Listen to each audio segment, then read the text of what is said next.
హైదరాబాద్ లో ల్యాండ్ కొనాలి అనుకుంటున్నారా? అందరూ కొనగలిగే రేట్లలో ఓపెన్ ఫ్లాట్స్ మీ సొంతం చేసుకోవాలి అనుకుంటే అర్బన్ ఇన్ఫ్రా డెవలపర్స్ ని సంప్రదించండి. నమస్తే అండి, తెలుగు క్యాపిటల్కి స్వాగతం. This is advocate Swetha. Hyderabad city police commissioner Sandhya థియేటర్కి ఒక షోకాజ్ నోటీస్ పంపించడం జరిగింది. 1979లో ఏదైతే సంధ్య థియేటర్కి గ్రాంట్ చేసిన లైసెన్స్ ఉందో to play the movies and all, అది ఎందుకు క్యాన్సిల్ చేయకూడదు, మీరు నాకు ఎక్స్ప్లెనేషన్ ఇవ్వండి విత్ ఇన్ 10 days. లేదు అని అంటే మేము థియేటర్ని సీజ్ చేయడానికి నోటీసెస్ ఇచ్చేస్తాము అని ఒక డీటెయిల్డ్ లెటర్ షోకాజ్ నోటీస్ పంపించడం జరిగింది. ఆ నోటీస్లో ఏమని ఉందంటే, డిసెంబర్ 4న రాత్రి 9:40 మీరు పుష్ప మూవీ ప్రీమియర్ అనేది లాంచ్ చేశారు. ఆ టైంకి మీకు హీరో కానీ Allu Arjun and his team inform చేసినట్టయితే మీరు అది పోలీసులకు ఎందుకు ఇన్ఫార్మ్ చేయలేదు, ఎందుకు తగిన జాగ్రత్తలు తీసుకోలేదు? ఆ స్టాంపేడ్లో ఎవరైతే ఆ అమ్మాయి ఉందో రేవతి, తన లోవర్ బాల్కనీలో ఉంది. ఎప్పుడైతే అల్లు అర్జున్ లోపలికి వచ్చాడో సడన్ గా ఆయన ప్రైవేట్ సెక్యూరిటీ జనాలందరినీ తోసేయడం జరిగింది. దాని వల్ల విపరీతమైన తొక్కిసలాటలో ఈ అమ్మాయి కింద పడిపోవడము, ఆ బాబు శ్రీతేజ్ కింద పడిపోవడము, అప్పుడు ఒక లేడీ కానిస్టేబుల్ ఇంకొక పోలీస్ సాయంతో వాళ్ళకి సిపిఆర్ చేశారు. ఆవిడని హాస్పిటల్కి తీసుకెళ్లేటప్పటికే దుర్గాబాయి దేశ్ముఖ్ హాస్పిటల్కి ఆవిడ చనిపోయారు అని డిక్లేర్ చేశారు. బాబుని ఇంకా మెరుగైన చికిత్స కోసము వేరే హాస్పిటల్కి తరలించమనడం జరిగింది. ఇదంతా మా నోటీస్కి వచ్చింది అని అండ్ డీటెయిల్ గా ఒక 11 points కమిషనర్ గారు అడ్రస్ చేయడం జరిగింది. ఎఫ్ఐఆర్ నెంబర్ 376 కింద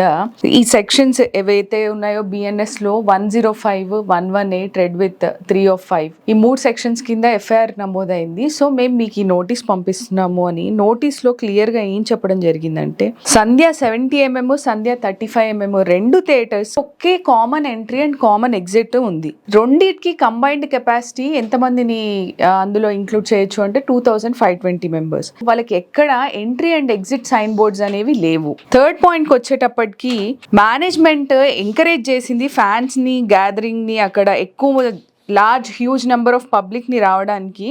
ఎందుకు అని అంటే బయట ఫ్లెక్సీస్ చాలా పెద్దగా పెట్టేశారు ఇల్లీగల్లీ. దానికి ఆ ఫ్లెక్సీస్ పెట్టుకోవడానికి వితౌట్ ఎనీ పర్మిషన్ వాళ్ళు ఆ ఫ్లెక్సీస్ అనేది పెట్టారు. వాటికి ఏ పర్మిషన్ లేదో అవి ఇల్లీగల్గా పెట్టారు అని ఎక్స్ప్లెయిన్ చేయడం జరిగింది. ఇన్ఫ్రాస్ట్రక్చర్ ఏదైతే ఉందో, మౌలిక సదుపాయాలు ఏవైతే థియేటర్లో ఉన్నాయో అవి అస్సలు బాగోలేవు, సాటిస్ఫాక్టరీ లేవు. Lower balcony entry grill gate was not maintain properly, అస్సలు ప్రాపర్గా మెయింటైన్ చేయలేదు. సో దట్ అది పబ్లిక్ ఫ్లోని స్టాండ్ చేయలేదు. ఒకవేళ విపరీతమైన క్రౌడ్ గ్యాదరింగ్ అయితే అది డ్యామేజ్ అయిపోయే సిచ్యువేషన్లో ఉంది అని చెప్పడం జరిగింది. మేనేజ్మెంట్ లోకల్ పోలీస్కి ఇన్ఫార్మ్ చేయడంలో ఫెయిల్ అయింది. ఏంటి అంటే అల్లు అర్జున్ అక్కడికి వస్తున్న విషయము పోలీసులకు ఇన్ఫార్మ్ చేయలేదు మేనేజ్మెంట్. దాంట్లో మీదే అట్టర్ ఫెయిల్యూర్ అనేది ఒకటి మెన్షన్ చేయడం జరిగింది. అండ్ ఏదైతే థియేటర్ మేనేజ్మెంట్ ఉందో వాళ్ళు ప్రాపర్గా ప్లాన్ చేయలేదు అల్లు అర్జున్ థియేటర్ లోకి తీసుకురావడానికి కానీ, మళ్ళీ మూవీ అయిపోయిన తర్వాత ఎగ్జిట్ కి కానీ, ఆయన ఎంట్రీ అండ్ ఎగ్జిట్ కూడా సరిగ్గా ప్లాన్ చేయలేదు.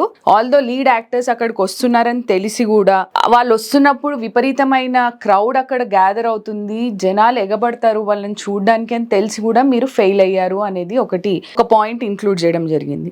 మేనేజ్మెంట్ అక్కడ విపరీతమైన లైట్నింగ్, పెద్ద పెద్ద హ్యూజ్ ఫ్లడ్ లైట్స్ లాంటివి అరేంజ్ చేశారు, విచ్ వాజ్ ఆల్సో క్లియర్ గా పర్మిషన్ తీసుకోలేదు వీటికి కూడా. ఈ లైట్నింగ్ వల్ల ఏంటో ఇక్కడ జరుగుతుంది అని విపరీతమైన క్రౌడ్ గ్యాదర్ అవ్వడానికి వీళ్ళు ఎంకరేజ్ చేశారు అని. అండ్ ఇంకో పాయింట్ లో ఏమని చెప్పడం జరిగింది అని అంటే, అల్లు అర్జున్ ప్రైవేట్ సెక్యూరిటీని మీరు ఎలవ్ చేశారు, వాళ్ళ వల్లనే ఇంత మేజర్ గా పబ్లిక్ కి గానీ, అక్కడ గ్యాదర్ అయిన మూవీకి ఇచ్చిన పీపుల్ కి గానీ ఇంత ఇన్కన్వీనియన్స్ అయింది మీ వల్లనే, అదొకటి ఇంక్లూడ్ చేశారు. దీనివల్ల థియేటర్లోకి వెళ్ళడానికి రావడానికి వచ్చే వాళ్ళకి ప్యాసేజ్ బ్లాక్ అయిపోయి విపరీతమైన తొక్కిసలాటకి మీరే కారణము అని థియేటర్ యాజమాన్యాన్ని అడగడం జరిగింది.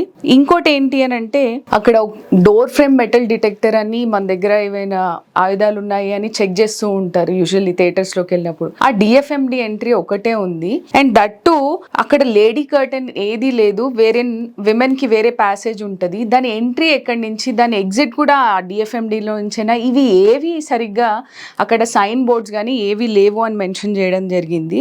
అండ్ అక్కడ ఒక ప్రాపర్ చెక్ సిస్టమ్, అసలు మూవీ థియేటర్లోకి వచ్చే వాళ్ళందరికీ టికెట్స్ ఉన్నాయా, అసలు చెక్ చేసే వాళ్ళే లేకుండా పోయారు. అసలు వచ్చిన వాళ్ళందరూ టికెట్స్ కొని మూవీకి చూడడానికి వచ్చారా, లేకపోతే అల్లు అర్జున్ని చూడడానికి ఎగబడి లోపలికి వచ్చేసారా అనేది కూడా అక్కడ దెర్ వాజ్ నో చెక్. అందుకే అంత సఫకేషన్ అయింది. లేకపోతే ఒక 2000 మెంబర్స్ని మాత్రమే అకామిడేట్ చేసే థియేటర్లో అంత హ్యూజ్ మెంబర్స్ ఎందుకు వచ్చారు అని అంటే it's all me failure of the theatre management అని చెప్పడం జరిగింది.